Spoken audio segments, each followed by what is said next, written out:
So the second solution is taking responsibility for your own feelings and behaviors. And this also means not only am I taking responsibility for my own behaviors and feelings, I'm also not taking on the responsibility of making sure others are okay when I have to confront them about something. This is something I talk to women about a lot, is how difficult it is to address the elephant in the room because we are so wrapped up in our own heads about how the other person feels or how they might feel, so that we are just paralyzed by the idea of even confronting them because we're so worried about hurting their feelings. But the truth is, we are allowed to express our own feelings and talk about what we need, even if that upsets the other person. And we don't have to go into those situations with a plan of how to make them less sad or less mad or what to do afterwards to help them calm down. That is not our responsibility. Our responsibility is to say what we need, talk about how we feel honestly and openly in a sensitive way. So what that means is not, being purposely mean or hurting the other person. Being sensitive is being thoughtful about how you say it, but being honest as well.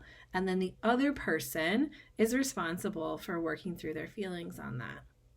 It's really important that we aren't taking the responsibility of other people's feelings and behaviors, because this just adds to the pile of all the things that we're thinking about and we're taking care of as women. So this is important to teach our daughters as well, so that they don't become self-sacrificing females or mothers themselves. And the last solution is seeing your mother as a person first. Or seeing each other as people first, because this helps challenge the blame and the shame and the guilt in your relationship and allows you to have more empathy for each other. When you can look at each other as humans and not people that are causing pain to you. So if we can recognize that the love and support we are receiving, that we are getting, that will help us build empathy in our relationship and help us be more aware of what we didn't receive from others was not our mother's fault.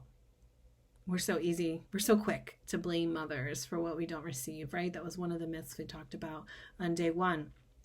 So it's important to place responsibility with the correct person, and often it comes down to men not being emotionally available because they're not taught that.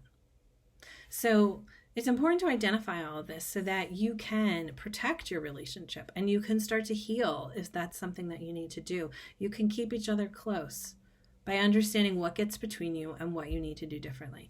I hope that your biggest takeaway from today is not taking it personally, as if the hurt that you felt or caused has been on purpose. Now we know there's so much that comes between mothers and daughters, and it is not us trying to cause pain to each other. It's the pattern, it's the guilt, it's the shame, it's the blame, it's the behaviors that have been passed down to us that are getting between us. And when we can put a name to that, we can finally heal.